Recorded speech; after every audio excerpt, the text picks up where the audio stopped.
ಇಷ್ಟು ಒಳ್ಳೆ ಹೆಸರದು, ಗುರುವಾಯನ ಕೆರೆ ಅಂದರೆ ಕಿವಿ ತುಂಬ ಕೇಳ್ತದೆ ಆ ಊರು. ಸಹಜ ಗ್ರಾಮ ಅಥವಾ ಸಹಜದ ಒಂದು ಸ್ಥಳ ಆಗಿದ್ದನ್ನ ಇಷ್ಟು ಒಂದು ದೊಡ್ಡ ವಿದ್ಯಾಕೇಂದ್ರ ಆಗುತ್ತೆ ಅಂತ ಯಾರು ಅಂದ್ಕೊಂಡಿರ್ಲಿಲ್ವೋ ಏನೋ. ಪ್ರಾಯಶಃ ಇಲ್ಲಿ 80-90% ರಿಸಲ್ಟ್ಗಳನ್ನ ಈ ಒಂದು ಸ್ಥಳ ಕೊಡ್ತಿದೆ ಅಂದ್ರೆ ಇದು ಯಾವ ನಗರಕ್ಕೂ ಕಮ್ಮಿ ಇಲ್ಲ. ನಗರದಲ್ಲಿ ಸಿಗೋದಿಲ್ಲ, ಈ ಶಿಕ್ಷಣ ಸಿಗೋದಿಲ್ಲ. ತುಂಬಾ ಜನ ಪಂಚೆ ಉಟ್ಕೊಂಡ್ ಬಂದಿದ್ದಾರೆ ಇಲ್ಲಿ. ನಾನು ಆಕ್ಚುಲಿ ಪಂಚೆ ತಗೊಂಡಿದ್ದೆ ಉಡುವ ಇಲ್ಲಿ, ಯಾಕೋ ಕರಾವಳಿನ, ಇಲ್ಲಿಂದ ಸ್ವಲ್ಪ ದೂರ ನನ್ನೂರು. ಒಂದು ನಮ್ಮ ಊರಿಂದ ಏನೋ ಒಂದು ಕಾಣಿಸ್ತದೆ. ಈ ಕಡೆ ಭಾಗಗಳಲ್ಲಿ ಮಾತ್ರ ನಾವು ನಮ್ಮೂರು ಅನ್ನೋದು ತುಂಬಾ ಪ್ರಬಲವಾಗಿ ಕಾಣ್ತದೆ. ಯಾರೊಬ್ರು ಬಂದು ಏನೋ ಮಾತಾಡ್ತಿದ್ರೆ ಹೀಗೆ ಮುಖಕ್ಕೆ ಕೈ ಅಡ್ಡಾಡ್ಕೊಳ್ಳೆ ಸಾಕು ನಿಲ್ಸಲೇ ಅಂದ್ಬಿಡೋದು. ಅವನು ಯಾರಾಗಿರ್ಲಿ, ಅದು ನಾವು ಮಾಡಿದ ತಪ್ಪು ನಮಗೆ ಹೊಡಿತದೆ ಅನ್ನೋದಕ್ಕೆ ಈ ತರ ವೇದಿಕೆ ಹತ್ತದಾಗೆಲ್ಲ ಅಲ್ಲಿ ನನಗೆ ಯಾವಾಗಲೂ ಅಲ್ಲೇ ಕಣ್ಣು, ಅಲ್ಲಿ ಯಾರೋ ಒಬ್ಬ ಕೂಗ್ತಾನೆ, ಇವಾಗ ಅಲ್ಲಿ ಯಾರೋ ಒಬ್ಬ ಕೂಗ್ತಾನೆ. ಈ ಕೋರಿ ಶೆಟ್ರು ಅಂತ ಒಬ್ಬರಿದ್ರು, ಅವರು ಉತ್ತರ ಕರ್ನಾಟಕದವರು. ಸರಿಸುಮಾರು 15,000 ಜನ ಸಾಹಿತ್ಯಾಸಕ್ತರು ಸೇರಿದಂತಹ ತುಂಬಾ ದೊಡ್ಡ ವೇದಿಕೆ ಅದು. ಅಲ್ಲಿಗೆ ಐಶ್ವರ್ಯ ರೈ ಅವರು ಬಂದಿದ್ರು ಉದ್ಘಾಟನೆಗೆ. ಆ ಥರ ಆ ಕೋರಿ ಶೆಟ್ರಿಗೆ ಸಿಟ್ಟು ಬಂದ್ಬಿಡುತ್ತೆ. 1 ನಿಮಿಷ ತಡ್ರಿ ಅಂತ ಬಂದ್ರಂತ.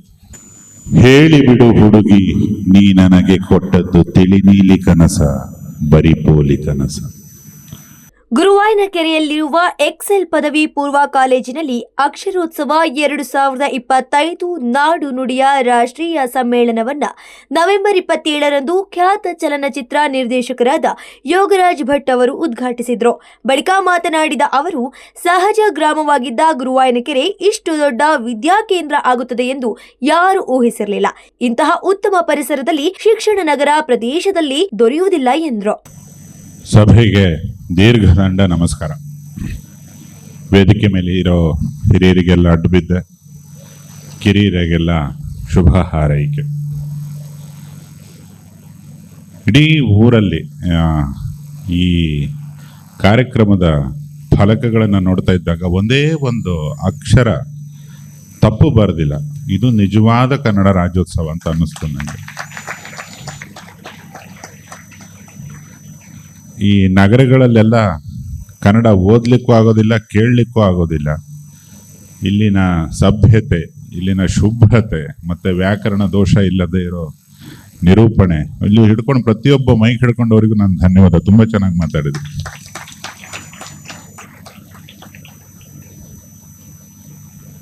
ಇನ್ನು ಗುರುವಾಯನ ಕೆರೆಗೆ ನಾನು ಚಿಕ್ಕವನಿದ್ದಾಗ ಬಂದಿದ್ದೆ.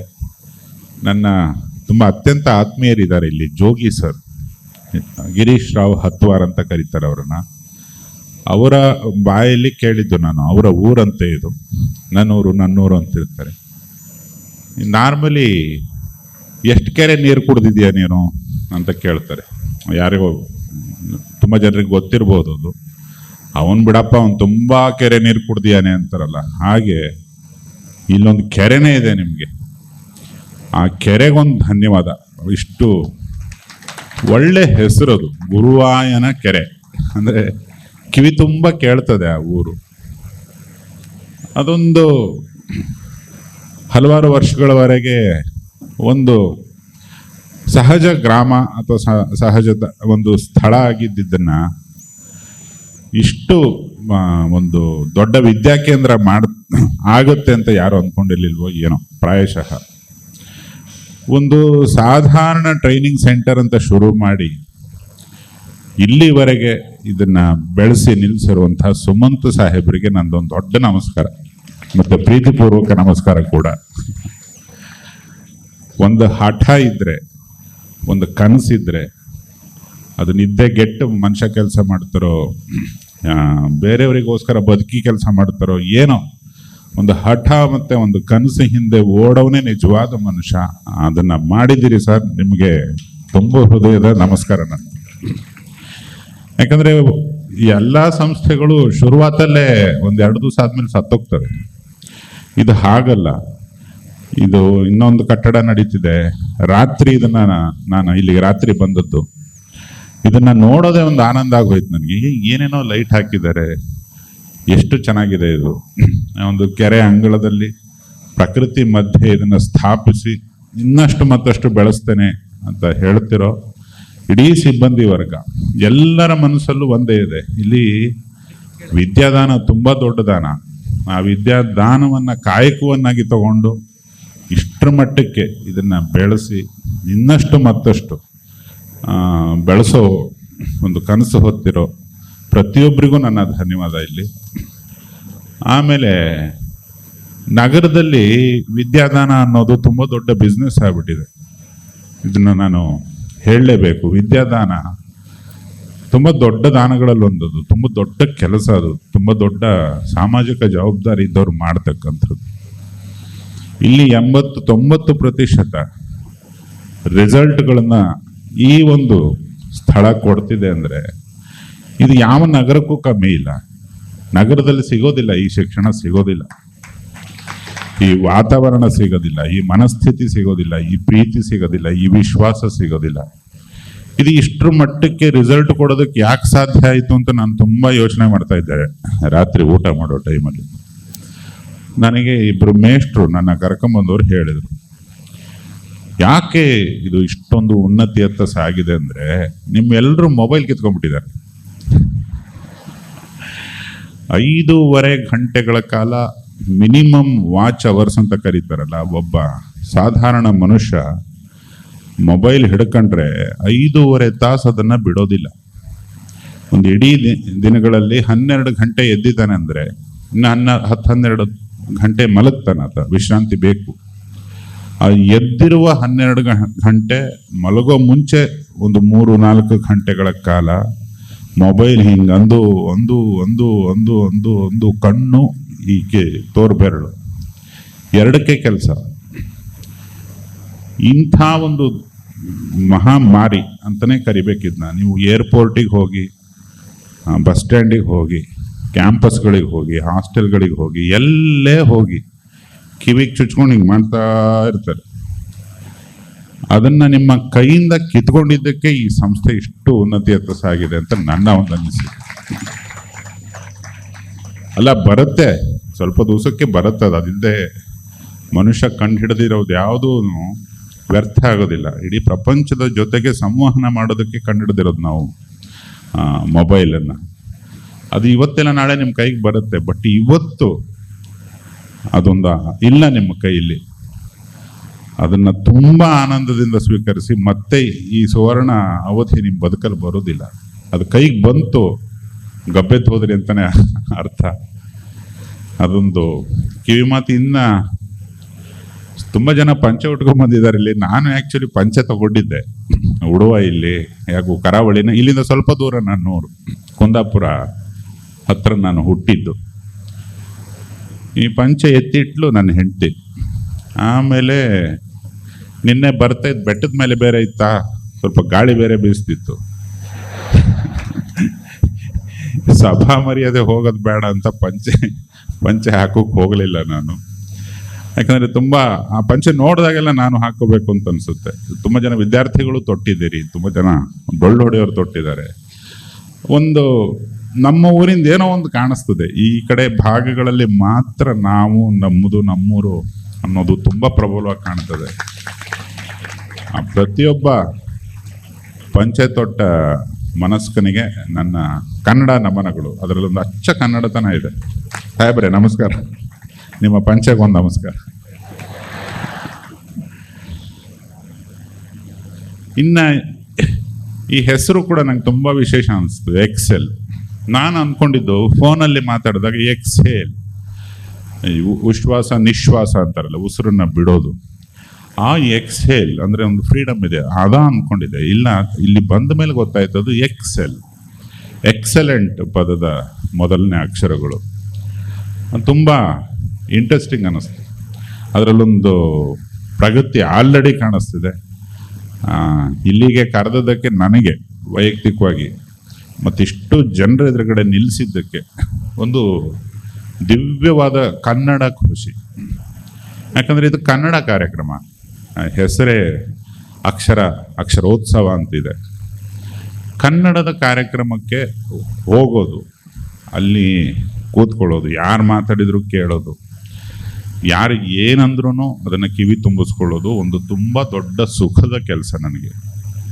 ಯಾಕಂದರೆ ಕನ್ನಡ ಇವತ್ತಲ್ಲ, ನಾನು ನನ್ನ ಗ್ರಾಮ ಅಲ್ಲಿಂದ ನಾನು ಬೆಂಗಳೂರಿಗೆ ಕೆಲಸ ಅರಸಿ ಹೋದಾಗಿಂದನೂ ಒಂದು ಕಂಪ್ಲೇಂಟ್ ಕೇಳ್ತಾನೆ ಇದ್ದೀನಿ, ಕನ್ನಡ ಉಳಿಯಲ್ಲ, ಕನ್ನಡ ಉಳಿಯಲ್ಲ, ಕನ್ನಡ ಉಳಿಯಲ್ಲ.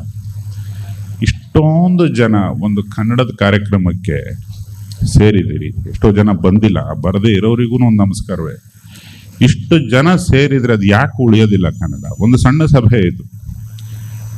ಯಾವುದೇ ಕಾರಣಕ್ಕೂ ಯಾವುದೇ ಭಾಷೆ ಸಾಯೋದಿಲ್ಲ. ಅದು ಕನ್ನಡವನ್ನ ನಾವು ನೆಗ್ಲೆಕ್ಟ್ ಮಾಡಿ, ಕನ್ನಡವನ್ನ ನಾವು ಮಾತಾಡದೇ ಇದ್ರೆ ಆ ಕನ್ನಡ ಭಾಷೆಗೆ ನಾವು ಸಾಯ್ತೀವಿ ಬಿಟ್ರೆ ಭಾಷೆ ಸಾಯೋದಿಲ್ಲ.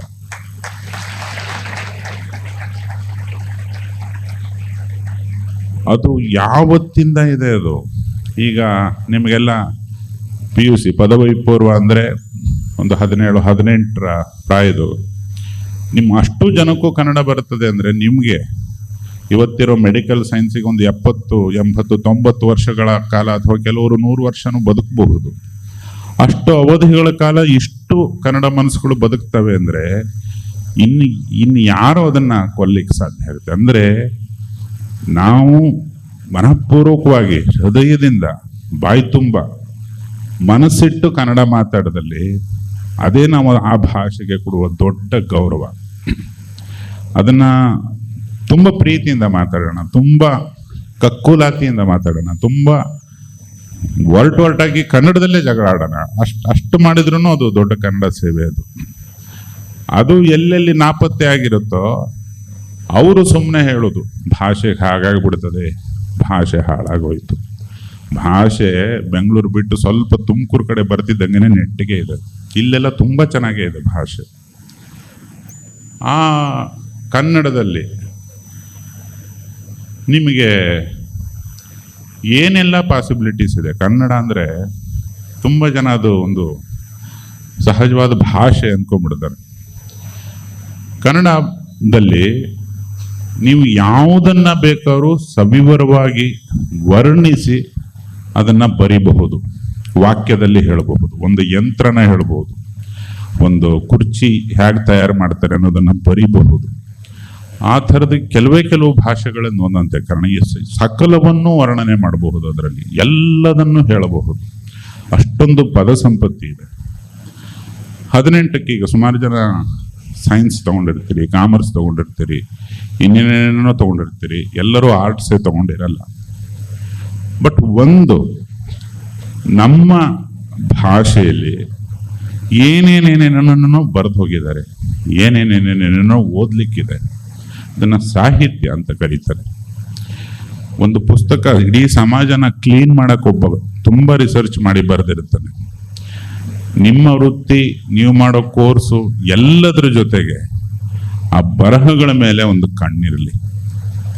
ಅದನ್ನ ಓದಿದ್ರೇನೆ ಒಳಗೆ ಒಂದು ಆಂತರ್ಯದಲ್ಲಿ ಒಂದು ಕಲೆ ಅನ್ನೋದು ಸ್ವಲ್ಪನಾದ್ರೂ ಬದುಕುಳಿಯುತ್ತೆ.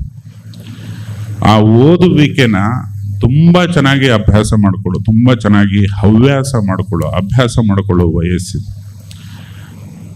ಇದನ್ನ ದಯಮಾಡಿ ಎಲ್ಲರೂ ಅಡಾಪ್ಟ್ ಮಾಡ್ಕೊಳ್ಳಿ. ಒಂದು ಸ್ವಲ್ಪನಾದ್ರೂ ಓದಿ ಕನ್ನಡವನ್ನ. ಕನ್ನಡದಲ್ಲಿ ಏನೇನು ಬರೆದು ಹೋಗಿದ್ದಾರೆ ಅದನ್ನೆಲ್ಲ ಒಂದು ಸುಮ್ಮನೆ ನಿಮಗಿರೋ ಒಂದು ಪೇಷನ್ಸಿಗೆ ಅಥವಾ ನಿಮಗಿರೋ ಜೀವನೋತ್ಸಾಹಕ್ಕೆ ನಿಮಗೆ 1 ಗಂಟೆಗಳ ಕಾಲ ಅದನ್ನು ಓದಿದ್ರು ಇಡೀ ಬದುಕಲ್ಲಿ ಎಂಥ ಕತ್ತಲಲ್ಲೂ ನಡ್ಕೊಂಡು ಹೋಗೋ ಕಂದಿಲ್ ಕೊಡುತ್ತೆ ಒಂದೊಂದು ಕನ್ನಡ ಪುಸ್ತಕ. ಅಂಥ ಮಹನೀಯರು ಬರೆದು ಹೋಗಿದ್ದಾರೆ. ನಾನೊಬ್ಬ ಓದುಗನಾಗಿ, ಒಬ್ಬ ಕನ್ನಡಿಗನಾಗಿ ಎಲ್ಲರಲ್ಲೂ ಸವಿನಯ ಪ್ರಾರ್ಥನೆ ಮಾಡ್ಕೊಳ್ಳೋದು, ಈ ವಯಸ್ಸಲ್ಲಿ ಓದೋದನ್ನು ಅಭ್ಯಾಸ ಮಾಡ್ಕೊಳ್ಳಿ ಕನ್ನಡನ. ನೀವು ಏನೇ ಆಗಿ, ಇಂಜಿನಿಯರ್ ಆಗಿ, ಡಾಕ್ಟರ್ಸ್ ಆಗಿ, ಇನ್ನ ತುಂಬ ದೊಡ್ಡ ದೊಡ್ಡ ತಂತ್ರಗಾರಿಕೆ ಕೆಲಸಗಳನ್ನೆಲ್ಲ ಮಾಡಿ, ಬಟ್ ಒಂದು ಕನ್ನಡದ ಕಲೆ, ಕನ್ನಡಕ್ಕೆ ಸಂಬಂಧಪಟ್ಟಿದ್ದು ಏನೋ ಒಂದು ದೀಪ ಬೆಳಗ್ತಾ ಇರಬೇಕು. ಹಾಗಾಗಿ ಓದ್ತೇನೆ ಅಂತ ದಯಮಾಡಿ ಎಲ್ಲ ಕೈ ಎತ್ತಿ ಹೇಳಿ. ಓದ್ತೀರಾ? ಅಬ್ಬಾ, ಎಷ್ಟು ಕೈ, ಕನ್ನಡ ಕೈಗಳು, ಜೈ. Thank you. ಇನ್ನು ಸುಮನ್ ಸರ್ ಹೇಳಿದ್ರು 4 ಬುದ್ಧಿ ಮಾತು ಹೇಳಿ. ನನಗೆ ಬುದ್ಧಿ ಮಾತು ಹೇಳಲಿಕ್ಕೆ ಬರಲ್ಲ. ಅಲ್ಲಿ ವೇದಿಕೆಗೆ ಹೋದ್ರೂ ಹಿಂದ್ಗಡೆಯಿಂದ ಯಾರೋ ಒಬ್ಬ ಸಾಕು ನಿಲ್ಸಲೇ ಅಂದ್ಬಿಡ್ತಾನೆ ಅಂತ ಭಯ. ಯಾಕಂದ್ರೆ ನಾನು ಆ ಕೆಲಸ ಮಾಡ್ತಿದ್ದೆ ನಿಮ್ಮ ವಯಸ್ಸಲ್ಲಿ.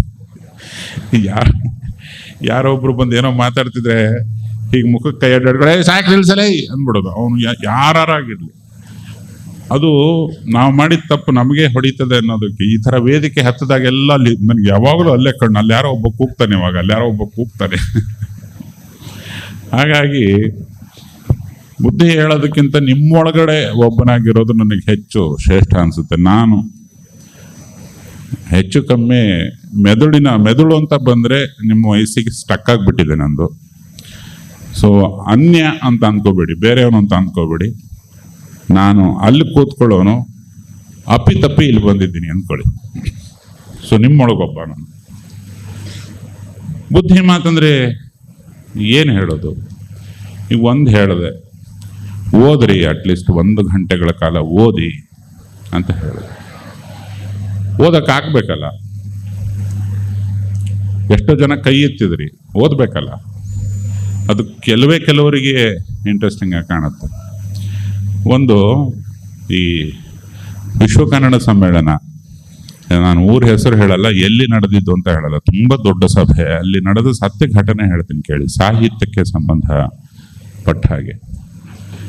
ಈ ಕೋರಿ ಶೆಟ್ರು ಅಂತ ಒಬ್ಬರಿದ್ರು, ಅವರು ಉತ್ತರ ಕರ್ನಾಟಕದವರು. ಸರಿಸುಮಾರು 15,000 ಜನ ಸಾಹಿತ್ಯಾಸಕ್ತರು ಸೇರಿದಂತಹ ತುಂಬಾ ದೊಡ್ಡ ವೇದಿಕೆ ಅದು. ಅಲ್ಲಿಗೆ ಐಶ್ವರ್ಯ ರೈ ಅವರು ಬಂದಿದ್ರು ಉದ್ಘಾಟನೆಗೆ. ಆ ಥರ ನನಗಿದನ್ನ ಈ ಕಥೆನ ಹೇಳಿದ್ದು ಜಯಂತ್ ಕಾಯ್ಕಿಣಿ ಅವರು.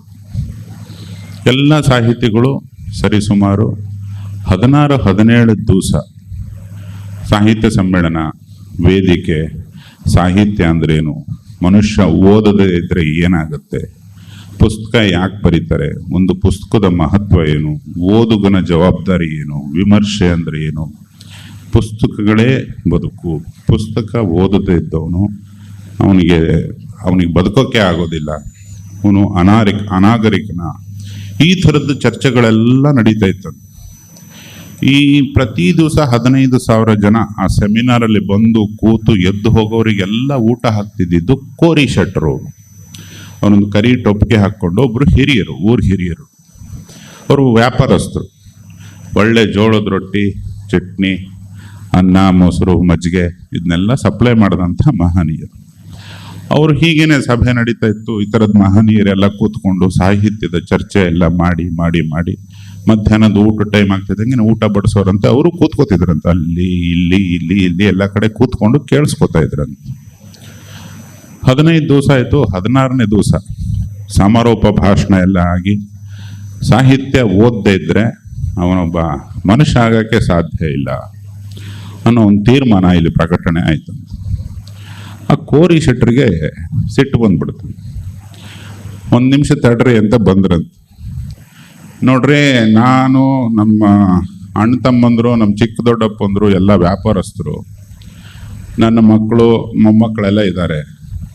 ನಾವು ಯಾರೂ ಮನೆಗೆ ಒಂದೇ ಒಂದು ಪುಸ್ತಕ ಓದಿಲ್ಲ. ನೀವು ಇಷ್ಟು ದಿವಸ ಸೆಮಿನಾರ್ ಮಾಡಿದ್ರಿ, ಇಷ್ಟು ಮಂದಿ ಬಂದಾರೆ, ಇವರಿಗೆಲ್ಲ ರೊಟ್ಟಿ ಕೊಟ್ಟವ್ ನಾನು ಮನುಷ್ಯ ಹೌದೋ ಅಲ್ಲೋ ಅಂತ ಕೇಳಿದ್ನು. ಅಂದ್ರೆ ಒಂದು ಪುಸ್ತಕನ ಓದಿ ಅಂದ ತಕ್ಷಣನೇ ಅದು ಯಾಕೆ ಹೇಳ್ತಾರೆ ಅನ್ನೋದನ್ನು ಅರ್ಥ ಮಾಡ್ಕೋಬೇಕು. ಈ ಕೋರಿ ಶೆಟ್ರು ಅವರು ನಿಜಕ್ಕೂ ಒಬ್ಬ ಮನುಷ್ಯ ಅನ್ಸ್ಬಿಟ್ರು ನನಗೆ. ಅವ್ರು ಕೇಳೋ ಪ್ರಶ್ನೆ ಸಹಜವಾದ. ಎಷ್ಟೋ ಜನ ಪುಸ್ತಕಗಳನ್ನೇ ಓದಲ್ಲ, ಎಷ್ಟೋ ಜನ ಸಿನಿಮಾಗಳನ್ನ ನೋಡಲ್ಲ, ಎಷ್ಟೋ ಜನಕ್ಕೆ ಯಾವುದೇ ಕಲಾ ಪ್ರಾಕಾರಗಳು ಬೇಕಾಗಿರಲ್ಲ. ಅವರವ್ರ ಬದುಕಲ್ಲಿ ಅವರವರು ತುಂಬಾ ನೆಮ್ಮದಿಗಿರ್ತಾರೆ. ಅದೊಂಥರ ಧ್ಯಾನಸ್ಥ ಸ್ಥಿತಿ. ಅವರಿಗೂ ನಾನು ಕೇಳ್ಕೊಳ್ಳೋದಿಷ್ಟೇ, ಕನ್ನಡ ಅನ್ನೋದು ಅದನ್ನ ಮೀರಿದ್ದು, ಕಲಾಲೋಕ ಅದನ್ನ ಮೀರಿದ್ದು ಒಂದು ಸಣ್ಣ ಕನೆಕ್ಷನ್ ನಿಮಗೂ ಅದಕ್ಕೂ ಬೆಳೀಲಿ.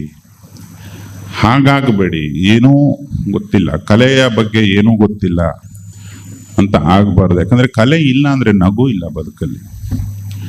ಈ 17-18ನೇ ವಯಸ್ಸಲ್ಲಿ ತುಂಬಾ ದೊಡ್ಡ ದೊಡ್ಡ ಸಾಹಿತ್ಯ ಕೃತಿಗಳನ್ನ, ಶಾಯರಿಗಳನ್ನ ಮತ್ತೆ ಗಜಲ್ಗಳನ್ನು ಬರೆದಂಥ ಒಬ್ಬ ಮಹನೀಯ ವ್ಯಕ್ತಿ. ಇನ್ನೊಂದು ಕಥೆ ನೆನಪಾಯ್ತು ನನಗೆ ಇವಾಗ. ಅವ್ರ ಹೆಸರು ಬಶೀರ್ ಭದ್ರ ಅಂತ, ಮೆರಠ್ ಅವರು. ನಿಮ್ಮ ವಯಸ್ಸಿಗೆ ಅವರ ಸಮುದಾಯದಲ್ಲಿ ಮದುವೆ ಆಗುತ್ತೆ, 17-18ಕ್ಕೆ ಮದುವೆ ಆದರು. ಇನ್ನು ಈಗ ಅವರಿಗೆ 90 ಚಿಲ್ಲರೆ ವಯಸ್ಸು, ಬದುಕಿತಾರೋ ಇಲ್ಲೋ ಗೊತ್ತಿಲ್ಲ ನನಗೆ. ಮೆರಠಲ್ಲಿ ಹುಟ್ಟಿದ್ರು, 17-18ಕ್ಕೆ ಮದುವೆ ಆಯಿತು, ಮಕ್ಕಳದು. 18ನೇ ವಯಸ್ಸಿಗೆ ಅವ್ರಿಗೆ ಅನ್ನಿಸ್ತಂತೆ, ಅವ್ರು ದೊಡ್ಡ ಶ್ರೀಮಂತ ಕುಟುಂಬದವರು, ವ್ಯಾಪಾರಸ್ಥರು ಮನೆಯವರು, ನಾನು ಏನೋ ಬರೀಬೇಕು ಅಂತ ಅನ್ನಿಸ್ತಂತೆ. ತುಂಬ ಓದ್ತಿದ್ರಂತೆ, ಹಿಂದಿ, ಪರ್ಷಿಯನ್, ಉರ್ದು, ಸಂಸ್ಕೃತ ಎಲ್ಲ ಓದಿದ್ದಾರೆ ಅವರು. ನಾನು ಬರೀಬೇಕು ಅಂತ ಅಂದ್ಕೊಂಡು ಹೆಂಡತಿ ಕೇಳಿದ್ರಂತೆ, 2 ಮಕ್ಕಳು, ನಾನು ಎಲ್ಲಿಗೋ ಹೋಗ್ತೇನೆ, ಡೆಲ್ಲಿಗೆ ಹೋಗ್ತೇನೆ, ಬರೀಬೇಕು ನಾನು. ಅವಳು, ನಿಮ್ಮ ತಂದೆ ತಾಯಿ ಕೇಳಿ ನನ್ನೇನು ಕೇಳ್ತೀರಿ, ಹೋಗಿ. ಅವಳಿಗೆ 16 ವರ್ಷ ಅವಾಗ, 2 ಮಕ್ಕಳು. ಹಾಗೆಲ್ಲ ಬೇಗ ಮದುವೆ ಆಗ್ತಿತ್ತು. ಹೆಂಡತಿಯ ಪರ್ಮಿಷನ್ ಜೊತೆಗೆ ತಂದೆ ತಾಯಿಗೂ ಹೇಳಿ ಒಂದು ಟ್ರಂಕಲ್ಲಿ ಎಲ್ಲ ಬಟ್ಟೆಗಳನ್ನು ಹಾಕ್ಕೊಂಡು ಮೇರಠ್ ರೈಲ್ವೆ ಸ್ಟೇಷನಲ್ಲಿ ಯಾರೋ ಒಬ್ಬ ಈ ಶ್ರೀಮಂತರ ಮನೆ ಹುಡುಗ ಮನೆ ಬಿಡ್ತಾನೆ ಅಂತ ಒಂದು ಫೋಟೋ ತೆಗೆದು, ಅದೊಂದೇ ಫೋಟೋ ಇರೋದು ಹೊತ್ತು. ಅಲ್ಲಿಂದ ಡೆಲ್ಲಿಗೆ ಬಂದಿದ್ದಾರೆ. ಡೆಲ್ಲಿಲಿ ಅವರ ದೂರದ ಸಂಬಂಧಿಕ ಯಾರೋ ಒಬ್ಬ ಪ್ರಿಂಟಿಂಗ್ ಪ್ರೆಸ್ನಲ್ಲಿ ಅವರಿಗೆ ಕೆಲಸ ಕೊಟ್ಟರಂತೆ. ಆ ಪ್ರಿಂಟಿಂಗ್ ಪ್ರೆಸ್ನಲ್ಲಿ ಮೊಳೆ ಜೋಡಿಸ್ತಾ 18ನೇ ವಯಸ್ಸಿಗೆ ಆತ ಕವಿತೆಗಳನ್ನು ಬರೆಯಕ್ಕೆ ಶುರು ಮಾಡಿದ್ರು. ಆ ಕವಿತೆಗಳನ್ನು ಅವಾಗೆಲ್ಲ ಪತ್ರಿಕೆಗಳು ಸೇಲ್ ಆಗ್ತಿದ್ದಿದ್ದೇ ಕಷ್ಟ. ಯಾವುದೋ ಒಂದು ಅಫ್ಘಾನಿಸ್ತಾನದ ಪತ್ರಿಕೆಗೆ ಆ ಪ್ರಿಂಟಿಂಗ್ ಪ್ರೆಸ್ ಮಾಲಕ ಆ ಕವಿತೆಗಳನ್ನು ಕಳಿಸಿದ್ದಾನೆ. ಯಾಕಂದರೆ ಅದು ಉರ್ದುನಲ್ಲಿತ್ತು. ಅಫ್ಘಾನಿಸ್ತಾನದಲ್ಲಿ ಅವು ಸತತವಾಗಿ 3-4 ವರ್ಷ ಪ್ರಿಂಟ್ ಆಗಿದ್ದಾವೆ. ಪ್ರಿಂಟ್ ಆಗಿ ಅವರ ಬಶೀರ್ ಭದ್ರ ಅನ್ನೋ ಬದರ್ ಅನ್ನೋ ಒಂದು ಸರ್ನೇಮ್ ಅಥವಾ ಕಾವ್ಯನಾಮದಿಂದ ತುಂಬ ಗ್ಲೋಬಲ್ ಲೆವೆಲ್ಗೆ ಪಾಪ್ಯುಲರ್ ಆಗಿದ್ದಾನೆ ಆ ವ್ಯಕ್ತಿ. ಆವಾಗ ಆತನಿಗೆ ವಯಸ್ಸು 22. 22ನೇ ವಯಸ್ಸಿಗೆ ನೆಹರು ಗೌರ್ಮೆಂಟ್ ಬರೋ ಟೈಮಿಗೆ, ನೀನು ಯಾಕೆ, ನಿನ್ನ ಭಾಷೆ ಚೆನ್ನಾಗಿದೆ, ಮಾಸ್ಟರ್ ಡಿಗ್ರಿ ಮಾಡಿಬಿಟ್ಟು ಒಂದು ಸೆಂಟ್ರಲ್ ಗೌರ್ಮೆಂಟಲ್ಲಿ ಕೆಲಸ ಮಾಡಬಾರ್ದು ನೀನು. ಅವಾಗೆಲ್ಲ ಗೌರ್ಮೆಂಟ್ ನೌಕರಿಗೆ ತುಂಬ ಕೆಲಸ ಇತ್ತು, ತುಂಬ ಬೆಲೆ ಇತ್ತು.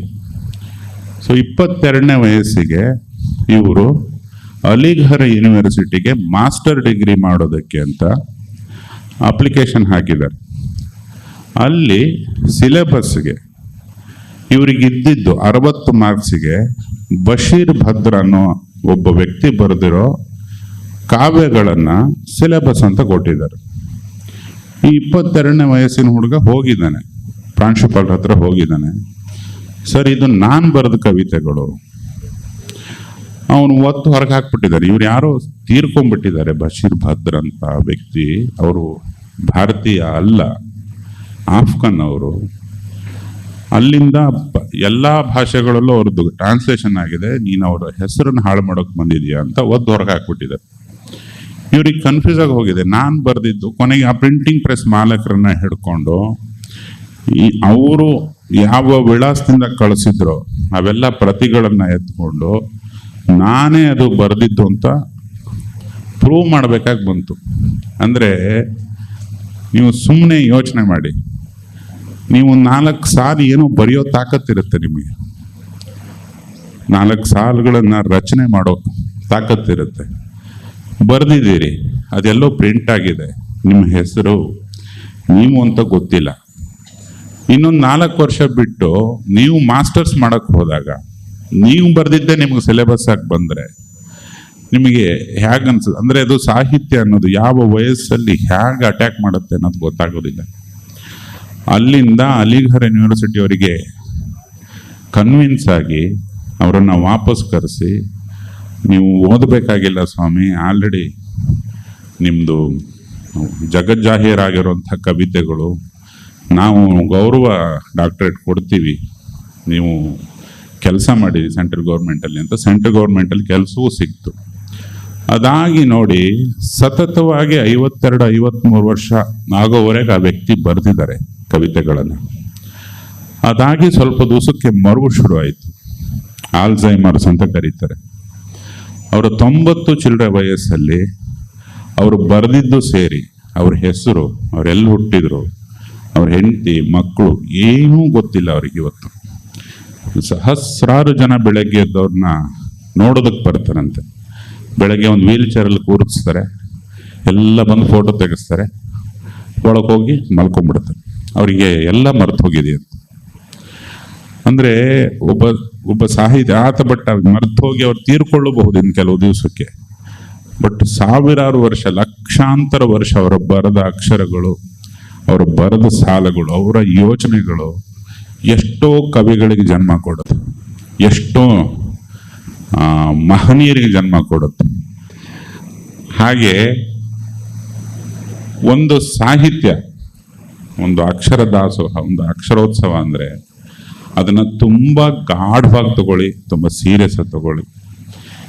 ಇನ್ನು ಸುಮನ್ ಸಾಹೇಬರು ಹೇಳಿದಾಗೆ ನನಗೆ ಬುದ್ಧಿ ಹೇಳೋಕೆ ಬರಲ್ಲ. ದಯಮಾಡಿ ಬರೀರಿ. ಪ್ರಯತ್ನ ಪಟ್ಟವನು ಸೋತೇ ಇಲ್ಲ, ಆಗಲ್ಲ ಅಂದವನು ಗೆದ್ದೇ ಇಲ್ಲ. ಸೊ ಪ್ರಯತ್ನ ಪಡಿ. ಯಾಕಂದರೆ ಈ ಮಣ್ಣಿಗೆ ಒಂದು ತಾಕತ್ತಿದೆ, ಈ ಪ್ರಕೃತಿಗೆ ಒಂದು ತಾಕತ್ತಿದೆ, ನಿಮ್ಮ ಕಾಲೇಜಿಗೂ ಒಂದು ತಾಕತ್ತಿದೆ. 4 ಅಕ್ಷರ ನೀವು ಬರೆದು ಪ್ರತಿಯೊಬ್ಬನು ಕನ್ನಡದಲ್ಲಿ ಏನೋ ಒಂದು ಮಾಡಲಿ ಅನ್ನೋದು ನನ್ನ ಆಶಯ. ನೀವು ಪ್ರಯತ್ನ ಪಟ್ಟರೆ ಖಂಡಿತ ಮುಂದೊಂದು ದಿವಸ ಏನೋ ಒಂದು ಆಗುತ್ತದು. ಸೋಲ್ಬಹುದು.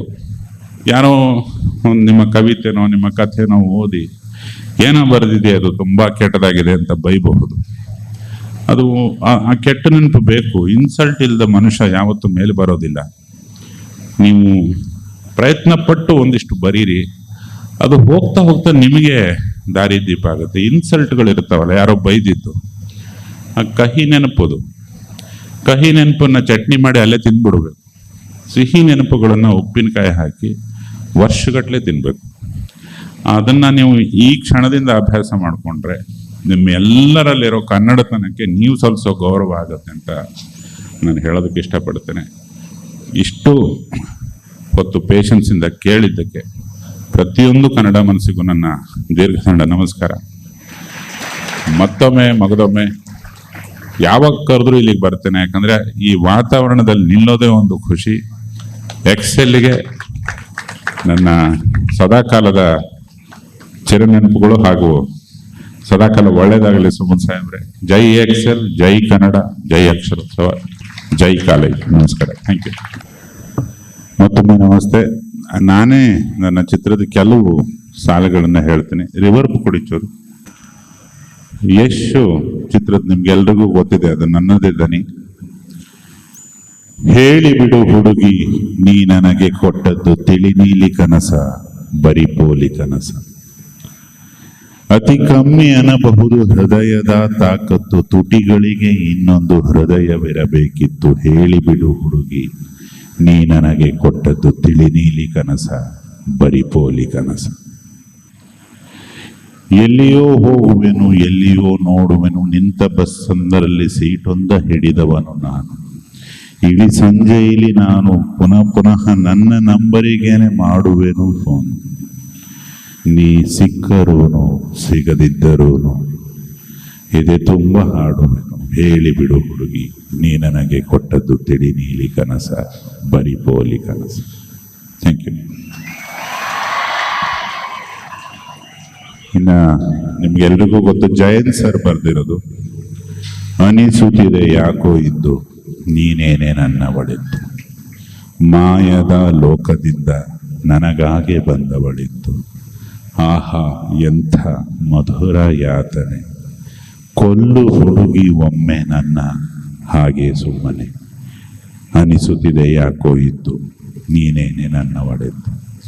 ಇದನ್ನ ಹಾಡಬಹುದು, ಬಟ್ ಸಂಗೀತ ಶಾಸ್ತ್ರೀಯವಾಗಿ ಕಲ್ತಿಲ್ಲ ಅಥವಾ ನೆಟ್ಗೂ ಹಾಡೋಕೆ ಬರೋದಿಲ್ಲ. ಅದರಿಂದ ಸಭಾ ಮರ್ಯಾದೆ ಹೋಗಬಾರದು ಅಂತ ಕಾವ್ಯ ವಾಚನ ಮಾಡಿದ್ದೇನೆ. Thank you so much. ದಿವ್ಯ ಸಾನ್ನಿಧ್ಯವನ್ನ ವಹಿಸಿದ್ದ ಒಡಿಯೂರು ಶ್ರೀ ಗುರುದೇವದತ್ತ ಸಂಸ್ಥಾನದ ಶ್ರೀ ಗುರುದೇವಾನಂದ ಸ್ವಾಮೀಜಿಯವರು ಆಶೀರ್ವಚನವನ್ನ ನೀಡಿದ್ರು. ವಿಜಯವಾಣಿ ದೈನಿಕ ಮಂಗಳೂರು ಇದರ ಸ್ಥಾನೀಯ ಸಂಪಾದಕರಾದ ಸುರೇಂದ್ರ ಎಸ್ ವಾಗ್ಲೆಯವರು ನೂತನ ಗ್ರಂಥಗಳ ಲೋಕಾರ್ಪಣೆಯನ್ನ ನೆರವೇರಿಸಿದ್ರು. ಸಮಾರಂಭದಲ್ಲಿ ಸಾಹಿತ್ಯ ಕ್ಷೇತ್ರದ ಸಾಧಕರಾದ ಪ ರಾಮಕೃಷ್ಣ ಶಾಸ್ತ್ರಿ, ಯಕ್ಷಗಾನ ಕ್ಷೇತ್ರದ ಸಾಧಕರಾದ ಪಟ್ಲ ಸತೀಶ್ ಶೆಟ್ಟಿ, ಕೃಷಿ ಕ್ಷೇತ್ರದ ಸಾಧಕರಾದ ಅನಿಲ್ ಭಟ್ ಬಳಂಜ, ದೈವಾರಾಧನೆಯ ಸೇವೆಗಾಗಿ ಸುರೇಶ್ ಕುಮಾರ್ ಆರಿಗ ಪೆರ್ಮಾಣ್ ಗುತ್ತು ಮತ್ತು ಪಾರಂಪರಿಕ ವೈದ್ಯಕೀಯ ಸೇವೆಗಾಗಿ ಕುಶಾಲಪ್ಪ ಗೌಡ ಯಜಮಾನ್ ಇವರಿಗೆ ದಕ್ಷಿಣ ಕನ್ನಡ ಜಿಲ್ಲಾ ಕನ್ನಡ ಸಾಹಿತ್ಯ ಪರಿಷತ್ ಜಿಲ್ಲಾ ಘಟಕದ ಅಧ್ಯಕ್ಷರಾದ ಡಾಕ್ಟರ್ ಶ್ರೀನಾಥ್ ಎಂಪಿ ಇವರು ಎಕ್ಸೆಲ್ ಅಕ್ಷರ ಗೌರವ 2025 ಪುರಸ್ಕಾರವನ್ನ ಪ್ರದಾನ ಮಾಡಿದ್ರು. ಮುಖ್ಯ ಅತಿಥಿಗಳಾಗಿ ಆಗಮಿಸಿದ ದಕ್ಷಿಣ ಕನ್ನಡ ಜಿಲ್ಲಾ ಕನ್ನಡ ಸಾಹಿತ್ಯ ಪರಿಷತ್ ಅಧ್ಯಕ್ಷರಾದ ಯದುಪತಿ ಗೌಡರವರು ಮಾತನಾಡಿ ಶುಭ ಹಾರೈಸಿದರು. ಅಕ್ಷರೋತ್ಸವ 2025 ನಾಡು ನುಡಿಯ ರಾಷ್ಟ್ರೀಯ ಸಮ್ಮೇಳನವನ್ನು ಹಮ್ಮಿಕೊಂಡಂಥ ಈ ಸಂಸ್ಥೆಯ ಎಲ್ಲ ಪದಾಧಿಕಾರಿಗಳಿಗೆ ಬೆಳ್ತಂಗಡಿ ತಾಲೂಕು ಸಾಹಿತ್ಯ ಪರಿಷತ್ತಿನ ಅಧ್ಯಕ್ಷ ನೆಲೆಯಲ್ಲಿ ಶುಭಾಶಯಗಳನ್ನು ಕೋರ್ತಾ ಇದ್ದೇನೆ. ಅಕ್ಷರಕ್ಕೆ ಒಂದು ಉತ್ಸವವನ್ನು ಮಾಡಿದ್ದು, ಅಕ್ಷರಕ್ಕೆ ಒಂದು ಹಬ್ಬವನ್ನು ಮಾಡಿದ್ದು. ಇದು ರಾಜ್ಯದಲ್ಲಿ ಏನಿದ್ರೆ ಅದು ಇಲ್ಲಿ ಎಕ್ಸೆಲ್ ಅಲ್ಲಿ ಮಾತ್ರ. ಯಾಕಂದ್ರೆ ನಮ್ಮ ಬದುಕನ್ನು ರೂಪಿಸುವ, ನಮ್ಮ ಬದುಕನ್ನು ಕಟ್ಟಿಕೊಳ್ಳುವಂತ ಒಂದು ಅಕ್ಷರ ಇದೆ ಅಲ್ಲ, ಆ ಅಕ್ಷರಕ್ಕೆ ಒಂದು ಹಬ್ಬ ಮಾಡುವಂಥದ್ದು. ಅದನ್ನು ನಾಡು ನುಡಿಯಾಗಿ, ಇವತ್ತು ನಾಡು ಉಳಿಬೇಕಾದ್ರೆ ನುಡಿ ಉಳಿಬೇಕು. ಕನ್ನಡ ನುಡಿ ಉಳಿಲ್ದ್ರೆ ನಾಡು ಉಳಿಯುತ್ತೆ.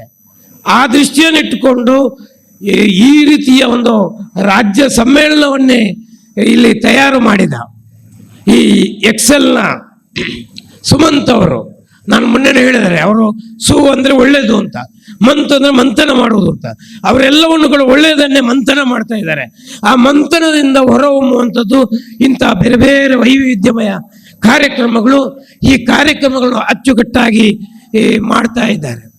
ಸ್ಟೂಡೆಂಟ್ಸ್ ಗೊತ್ತಿದೆ ನನಗೆ, ಹದಿಹರೆಯದ ವಯಸ್ಸಿನವರು, ಅವರ ಹುಚ್ಚುಕೋಡಿ ಮನಸ್ಸು, ಅಂಥ ಮನಸ್ಥಿತಿಯ ಮಕ್ಕಳನ್ನು ಹೀಗೆ ನಿಲ್ಲಿಸಬೇಕಾದ್ರೆ ಉಪನ್ಯಾಸಕರ ಶ್ರಮ ಮತ್ತು ಈ ರೀತಿಯ ಕಾರ್ಯಕ್ರಮ ನಡೆಸ್ಕೊಳ್ಬೇಕಾದ್ರೆ ನನಗೆ ವಿಶೇಷವಾಗಿ ಕಂಡದ್ದು 2 ಜನ ಪ್ರಾಂಶುಪಾಲರು. ಯಾಕಂದ್ರೆ ಒಬ್ಬ ವಿಜ್ಞಾನದ ಪ್ರೊಫೆಸರ್ ಆಗಿದ್ದವ ಪ್ರಾಂಶುಪಾಲರಾದರೆ ಇದೆಲ್ಲ ಕಷ್ಟ ಅಂತ ಅನ್ನಿಸ್ತದೆ.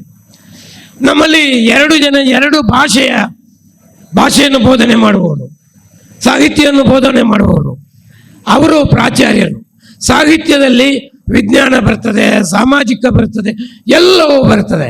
ಆದ್ದರಿಂದ ಎಲ್ಲವನ್ನು ತಿಳ್ಕೊಂಡದ್ರಿಂದ ನಿಮ್ಮ ಸಂಸ್ಕೃತಿಯ ನೆಲದಿಂದ ಎಲ್ಲ ಇರುವುದನ್ನು, ಯಾಂತ್ರಿಕತೆ ಒಳಗೆ ಎಲ್ಲವೂ ಸಾಹಿತ್ಯದ ಒಳಗಡೆ ಇರುವುದರಿಂದ ಅದೆಲ್ಲವನ್ನು ಒಟ್ಟು ಸೇರಿಸಲಿಕ್ಕೆ ಅವರಿಗೆ ಸಾಧ್ಯ ಆಗಿದೆ.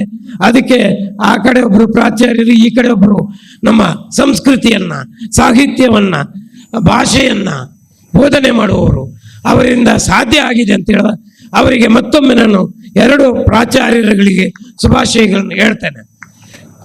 ಇವತ್ತು ಸಂಸ್ಕೃತಿಯ ಕೆಲಸ ಮಾಡುವವರು ಬಹಳ ಕಡಿಮೆ. ಒಂದು ಶಿಕ್ಷಣ ಸಂಸ್ಥೆಗಳು ಈ ಕೆಲಸವನ್ನು ಮಾಡಿದರೆ ಇಡೀ ನಾಡೇ ಸಂಸ್ಕೃತಿಯ ಬಗ್ಗೆ ಗಮನ ಹರಿಸ್ತದೆ ಅಂತ. ಭಾಷೆಯ ಬಗ್ಗೆ ಹೇಳಿದರು. ನಮ್ಮ ದಕ್ಷಿಣ ಕನ್ನಡದಲ್ಲಿ ಒಂದು ಕಾಲಕ್ಕೆ ಕನ್ನಡ ಮಾತೃಭಾಷೆಯವರು ಯಾರು ಇರಲಿಲ್ಲ, ಎಲ್ಲ ತುಳು ಭಾಷಿಕರು. ಆದರೆ ಕನ್ನಡದ ಎಲ್ಲವೂ ಹುಟ್ಟುಕೊಂಡದ್ದು ಫಸ್ಟ್ ಇಲ್ಲೇ. ಆದ್ರಿಂದ ಮತ್ತೆ ಸ್ಪಷ್ಟತೆ, ಯಕ್ಷಗಾನದ ಬಗ್ಗೆ ಹೇಳಿದ್ರು ನೋಡಿ, ಕನ್ನಡದಲ್ಲಿ ಸ್ಪಷ್ಟತೆ ಇರುವುದು ಕೂಡ ನಮ್ಮ ದಕ್ಷಿಣ ಕನ್ನಡದಲ್ಲಿ. ಹಾಗಾಗಿ ನಾವು ಪುಸ್ತಕದಲ್ಲಿ ಬರೆಯುವುದು ಅದೇ, ಮಾತನಾಡೋದು ಅದೇ. ನಮ್ಮದು ಮಾತಲ್ಲಿ ಬೇರೆ ಇಲ್ಲ. ಬಾಕಿ ಕಡೆ ಗ್ರಾಂಥಿಕ ಕನ್ನಡ ಬೇರೆ, ಮಾತು ಕನ್ನಡ ಬೇರೆ ಇರ್ತದೆ. ಇವೆಲ್ಲವನ್ನು ಸಮೀಕರಿಸಿಕೊಂಡು ಇಡೀ ರಾಜ್ಯ ಮಟ್ಟದ ವಿದ್ಯಾರ್ಥಿಗಳಿದ್ದಾರೆ. ಆದ್ರಿಂದ ಇದು ರಾಜ್ಯದ ಸಮ್ಮೇಳನವೇ. ಇಂಥ ಸಮ್ಮೇಳನಗಳಂತ ಆ ಶಕ್ತಿಯನ್ನು, ಮೇಲೆ ದೈವ ಇದೆ, ಕೆಳಗೆ ದೇವರು ಇದ್ದಾನೆ. ಈ ದೇವರುಗಳು ಯಾವತ್ತೂ ನಮ್ಮನ್ನು ಕೈ ಬಿಡುವುದಿಲ್ಲ. ನಂಬುನೆಗೆ ಇಂಬು ಅಂತ ದೈವದ ಒಂದು ನುಡಿ ಇದೆ. ಯಾರು ನಂಬಿಕೆಯಲ್ಲಿ ಇರ್ತಾನೋ ಅವನಿಗೆ ಇಂಬು ಕೊಡ್ತದೆ. ನಂಬದನೆಯಾಗ ಅಂಬು ಅಂತ. ನಂಬಿಕೆ ಇಲ್ಲದವನಿಗೆ ಅಂಬು ಅಂದ್ರೆ ಬಾಣ, ಅವನಿಗೆ ಶಿಕ್ಷೆ ಕೊಡ್ತೇನೆ ನಾನು. ಹಾಗಾಗಿ ಸುಮಂತ್ ಅವರು ಈ ದೇವರುಗಳ ಮಧ್ಯೆ ನಿಂತುಕೊಂಡು ತಮ್ಮ ನಂಬಿಕೆಯಿಂದ ಅದನ್ನು ಶ್ರದ್ಧಾ ಭಕ್ತಿಯಿಂದ ನಡೆಸ್ಕೊಂಡು ಹೋಗ್ತಾರೆ. ಆದ್ರಿಂದ ಯಾವುದೇ ಸಮಸ್ಯೆಗಳು ಆ ಮಧ್ಯೆ ಇರುವ ಸಂಸ್ಥೆಗೆ ಬರಲಿಕ್ಕೆ ಇಲ್ಲ ಅಂತ ನಮ್ಮ ಒಂದು ನಂಬಿಕೆ ಇದೆ. ಆದ್ರಿಂದಲೇ ನಾನು ಮೊನ್ನೆ ಹೇಳಿದ್ದೇನೆ, ಈ 5 ವರ್ಷದಲ್ಲಿ 50 ವರ್ಷದ ಸಾಧನೆ ಈ ಎಕ್ಸೆಲ್ ಮಾಡಿದೆ. ಕಾರ್ಯಕ್ರಮದ ಅಧ್ಯಕ್ಷತೆಯನ್ನ ವಹಿಸಿದ ಎಕ್ಸೆಲ್ ಸಮೂಹ ಸಂಸ್ಥೆಗಳ ಅಧ್ಯಕ್ಷರಾದ ಸುಮಂತ್ ಕುಮಾರ್ ಜೈನ್ ಅವರು ಮಾತನಾಡಿ, ಅಪ್ಪ ಅಮ್ಮನಿಗೆ ಒಳ್ಳೆಯ ಮಕ್ಕಳಾಗಿ ಎಂದು ವಿದ್ಯಾರ್ಥಿಗಳಿಗೆ ಕಿವಿ ಮಾತನ್ನ ಹೇಳಿದ್ರು. ನಾವು ತುಂಬಾ ಖುಷಿ ಆಯಿತು. ಇಂಥ ಒಂದು ನಾಡು ನುಡಿಯ ರಾಷ್ಟ್ರೀಯ ಸಮ್ಮೇಳನ ಅಕ್ಷರೋತ್ಸವವನ್ನು ನಡೆಸುವ ಮುಖಾಂತರ ಮಕ್ಕಳ ಮನಸ್ಸನ್ನು ಕಟ್ಟುವಂಥ ಒಂದು ಒಳ್ಳೆ ಕೆಲಸವನ್ನು ಮಾಡ್ತೇವೆ ಅಂತ ಹೇಳುವಂಥ ಒಂದು ತೃಪ್ತಿಯ ಭಾವನೆ ನಮಗಿದೆ ಖಂಡಿತ. ಯಾಕೆ ಅಂತ ಹೇಳಿದ್ರೆ ಒಂದು ಕಾಲೇಜ್ ಡೇ ಅಂತ ಹೇಳಿದ್ರೆ ಬೇರೆ ಕಡೆಯಲ್ಲೆಲ್ಲ ಬರೀ ಒಂದು ಡ್ಯಾನ್ಸ್ ಮಾಡುವಂಥದ್ದು ಅಥವಾ ಮಕ್ಕಳಿಗೆ ಎಂಜಾಯ್ಮೆಂಟ್ ಮಾತ್ರ ಇರುವಂಥದ್ದು. ಅದರೊಟ್ಟಿಗೆ ಮಕ್ಕಳಿಗೆ ನಮ್ಮ ದೇಶದ ಬಗ್ಗೆ ಪ್ರೀತಿ, ನಮ್ಮ ನಾಡಿನ ಬಗ್ಗೆ ಗೌರವ, ನಮ್ಮ ಭಾಷೆ, ನಮ್ಮ ನೆಲ, ನಮ್ಮ ಜಲ, ಇದ್ರ ಬಗ್ಗೆ ಒಂದು ಗೌರವವನ್ನು ಕೊಡಬೇಕು. ನಮ್ಮ ಮಕ್ಕಳಿಗೆ ಇದ್ರ ಬಗ್ಗೆ ಪ್ರೀತಿಯನ್ನು ಇಂಥ ಒಂದು ಹದಿಹರೆಯದಲ್ಲೇ ಕೊಡಬೇಕು ಅಂತ ಹೇಳುವಂಥ ಒಂದೇ ಒಂದು ಉದ್ದೇಶ ಇಟ್ಕೊಂಡು ಇಂಥ ಕಾರ್ಯಕ್ರಮವನ್ನು ನಾವು ಮಾಡ್ತಿರುವಂಥದ್ದು. ಇಲ್ಲಿರುವಾಗ ಮಕ್ಕಳಿಗೆ ಇದರ ಮಹತ್ವ ಗೊತ್ತಾಗದಿದ್ರು ಕೂಡ ಇದರಿಂದ ಹೊರಗೋದ್ಮೇಲೆ ನನಗೆ ಅನೇಕ ವಿದ್ಯಾರ್ಥಿಗಳು ಇಂಜಿನಿಯರಿಂಗ್ ಮಾಡುವವರು, ಮೆಡಿಕಲ್ ಮಾಡುವವರು ಫೋನ್ ಮಾಡಿ ಹೇಳ್ತಾರೆ, ಸರ್ ನಿಮ್ಮ ಅಕ್ಷರೋತ್ಸವ ಯಾವಾಗ, ನಿಮ್ಮ ಎಕ್ಸೆಲ್ ಪರ್ಬ ಯಾವಾಗ? ಯಾಕೆ ಅಂತ ಹೇಳಿದ್ರೆ ಇಲ್ಲಿಯ ಒಂದು ಅವರು ಏನು ಕಲ್ತ್ಕೊಂಡು ಹೋಗಿದ್ದಾರೆ ಅವರ ಜೀವನದಲ್ಲಿ ಪ್ರತಿದಿನ ಕೂಡ ಅವರು ನೆನಪು ಮಾಡುವಂತ ಒಂದು ಸಂದರ್ಭ. ಹಾಗಾಗಿ ವಿದ್ಯಾರ್ಥಿಗಳೇ, ಖಂಡಿತ ನೀವು ಇಲ್ಲಿ 2 ವರ್ಷ ಇದ್ದು ಏನು ಓದಿ ಹೋಗ್ತೀರಿ, ಓದಿ ಹೋಗುವಾಗ ನೀವೊಂದು ಡಾಕ್ಟರ್ ಆಗ್ಬೋದು, ಇಂಜಿನಿಯರ್ ಆಗ್ಬೋದು, ಅದರೊಟ್ಟಿಗೆ ನಮ್ಮ ಒಂದು ಒಳ್ಳೆಯ ವ್ಯಕ್ತಿಗಳಾಗಬೇಕು ಅಂತ ಹೇಳುವಂಥ ಒಳ್ಳೆಯ ಉದ್ದೇಶ ಇಟ್ಕೊಂಡು ನಮ್ಮ ಕಾರ್ಯಕ್ರಮವನ್ನು ರೂಪಿಸಿರುವಂಥದ್ದು. ಇಂಥ ಕಾರ್ಯಕ್ರಮದಲ್ಲಿ ಅನೇಕ ಗಣ್ಯರನ್ನು ನಾವು ಇಲ್ಲಿ ಕರೆದು ಅವರ ಮುಖಾಂತರ ನಿಮಗೆ ಒಂದು ಹಿತವಚನಗಳನ್ನು ನೀಡಿದ್ದೇವೆ. ಹಾಗೆ ಅನೇಕ ಸಾಧಕರನ್ನು ನಾವು ಗೌರವಿಸಿದ್ದೇವೆ. ಇದರ ಹಿಂದಿರುವ ಉದ್ದೇಶ ಏನು ಅಂತ ಹೇಳಿದ್ರೆ ನಾವು ಕೂಡ ಇವರ ಹಾಗೆ ಆಗಬೇಕು, ನಾವು ಕೂಡ ಇವರ ಹಾಗೆ ಒಂದು ಒಳ್ಳೆಯ ವ್ಯಕ್ತಿತ್ವವನ್ನು ರೂಪಿಸಬೇಕು ಅಂತ ಹೇಳುವಂತ ಒಂದು ಒಳ್ಳೆಯ ಉದ್ದೇಶ ಇಟ್ಕೊಂಡು ನಾವು ಇವರಿಗೆಲ್ಲ ಗೌರವವನ್ನು ಮಾಡಿದ್ದೇವೆ, ಅವರನ್ನು ಗುರುತಿಸುವಂತ ಕೆಲಸವನ್ನು ಮಾಡಿದ್ದೇವೆ. ಅವರಿಂದ ಒಳ್ಳೆಯ ವ್ಯಕ್ತಿಗಳು ಸಭಾ ಕಾರ್ಯಕ್ರಮದಲ್ಲಿ ಅವರೆಲ್ಲರೂ ಕೂಡ ಒಂದೊಂದು ಕ್ಷೇತ್ರದಲ್ಲಿ ಸಾಧನೆಯನ್ನು ಮಾಡಿದವರು. ಆ ಸಾಧನೆಯನ್ನು ನೋಡುವಾಗ ನಮ್ಮಲ್ಲಿ ವಿದ್ಯಾರ್ಥಿಗಳು, ಇಷ್ಟು ವಿದ್ಯಾರ್ಥಿಗಳಿದ್ದೀರಿ, ಒಂದು 5,000ದಷ್ಟು ವಿದ್ಯಾರ್ಥಿಗಳಲ್ಲಿ ಒಬ್ರು ಇಂಥ ಒಬ್ಬೊಬ್ಬರು ಸಾಧಕರ ನಾನು ಆಗ್ಬೇಕು ಅಂತ ಹೇಳಿದಂತ ಒಂದು ಭಾವನೆಗಳು ಬಂದಾಗ ಖಂಡಿತ ಭವಿಷ್ಯದಲ್ಲಿ ದೇಶದಲ್ಲಿ ಒಂದು ಒಳ್ಳೆಯ ಪ್ರಜೆಗಳಾಗೋದ್ರಲ್ಲಿ ಯಾವುದೇ ಸಂಶಯ ಇಲ್ಲ. ಖಂಡಿತ ನೀವು ಯಾವತ್ತೂ ಕೂಡ ನಾನು ಹೇಳುದಿಷ್ಟೇ, ಅಪ್ಪ ಅಮ್ಮನಿಗೆ ನಮ್ಮ ಒಂದು ಒಳ್ಳೆಯ ಆಸ್ತಿ ಆಗ್ಬೇಕು, ನೀವು ದೇಶದ ಒಂದು ಒಳ್ಳೆಯ ಪ್ರಜೆ ಆಗ್ಬೇಕು. ಯಾಕಂದ್ರೆ ಕಣ್ಣಿಗೆ ಕಾಣುವ ದೇವರು ಯಾರು ಅಂತ ಹೇಳಿ ನಮ್ಮ ಅಪ್ಪ ಅಮ್ಮ. ಅಂತ ಅಪ್ಪ ಅಮ್ಮನಿಗೆ ದಿನದ 24 ಗಂಟೆ ಕೂಡ ನಿಮ್ಗೆ ಒಳ್ಳೇದಾಗ್ಬೇಕು ಅಂತ ಹೇಳುವಂತ 24 ಗಂಟೆ ಕೂಡ ನಿಮ್ಮ ಬಗ್ಗೆ ಆಲೋಚನೆ ಮಾಡುವಂತ ಒಂದು ಮನಸ್ಸಿದೆ, ಅದು ನಿಮ್ಮ ಅಪ್ಪ ಅಮ್ಮ. ಅಂತ ಅಪ್ಪ ಅಮ್ಮನಿಗೆ ಖಂಡಿತ ನಂಗೆ ದೊಡ್ಡ ಜವಾಬ್ದಾರಿ ಕೊಟ್ಟಿದ್ದಾರೆ. ಇಂಥ ಒಬ್ರು ಮಗ ಇರುವಂತ ಮಕ್ಕಳನ್ನು ಯಾವ್ಯಾವ ಊರಿಂದ ಬಿಟ್ಟು ನಮ್ಮ ಕಾಲೇಜಿಗೆ ಸೇರಿಸಿದ್ದಾರೆ ಅಂತ ಹೇಳಿ ನಾನು ಎಂತ ಪುಣ್ಯ ಮಾಡಿರ್ಬೇಕು ಹೇಳಿ. ನನ್ನ ಮೇಲೆ ಎಷ್ಟು ಒಂದು ದೊಡ್ಡ ಜವಾಬ್ದಾರಿಯಿಂದ ನಮ್ಮ ಸಂಸ್ಥೆಯ ಎಲ್ಲರೂ ಪ್ರಾಂಶುಪಾಲರಿದ್ದೀರಿ, ನಮ್ಮ ಶಿಕ್ಷಕರಿದ್ದೀರಿ, ಬೋಧಕೇತರ ಸಿಬ್ಬಂದಿಗಳಿದ್ದೀರಿ, ನಮ್ಮ ಹಾಸ್ಟೆಲ್ ಟೀಚರ್ಸ್ಗಳಿದ್ದೀರಿ, ನಮ್ಮನ್ನೆಲ್ಲ ನಂಬಿ ನಿಮ್ಮಂತ ಒಬ್ರು ಮಗನಂದ ನಮ್ಮ ಕಾಲೇಜ್ ಬಂದು ಸೇರಿಸಿದ್ದಾರೆ ಅಂತ ಹೇಳಿದ್ರೆ ನನ್ಗೆ ಎಷ್ಟು ದೊಡ್ಡ ಜವಾಬ್ದಾರಿ ಇದೆ. ಹಾಗಾಗಿ ನಾವು ಮಾಡುವಂತ ಪ್ರತಿಯೊಂದು ಕೆಲಸದಲ್ಲೂ ಕೂಡ ಆ ಜವಾಬ್ದಾರಿಯನ್ನು ಕಂಡುಕೊಂಡೇ ನಾವು ಮಾಡುವಂಥದ್ದು. ಖಂಡಿತ ಎಲ್ರಿಗೂ ಕೂಡ ಆ ಲೈವಲ್ಲಿ ನಿಮ್ಮ ಅಪ್ಪ ಅಮ್ಮ ನೋಡ್ತಿದ್ದಾರೆ, ಅವರಿಗೆ ಕೂಡ ದೊಡ್ಡ ನಮಸ್ಕಾರಗಳನ್ನು ಹೇಳ್ತಾ, ವಿದ್ಯಾರ್ಥಿಗಳಿಗೆ ಕೂಡ ಹಾಗೆ ವೇದಿಕೆಯಲ್ಲಿ ಎಲ್ಲರೂ ಕೂಡ ಸಾಧಕರೇ ಇದ್ದೀರಿ, ನಿಮ್ಮ ಎಲ್ಲರ ಆಶೀರ್ವಾದ ನಮಗೆ ಬೇಕು. ನಿಮ್ಮ ಆಶೀರ್ವಾದದಿಂದ ನಮ್ಮ ಸಂಸ್ಥೆ ಇನ್ನಷ್ಟು ಬೆಳಗಲಿ ಅಂತ ಹೇಳ್ತಾ ನಾನು 2 ಮಾತುಗಳ ವಿರಾಮವನ್ನು ಇಡ್ತೇನೆ. ಧನ್ಯವಾದಗಳು. Thank you.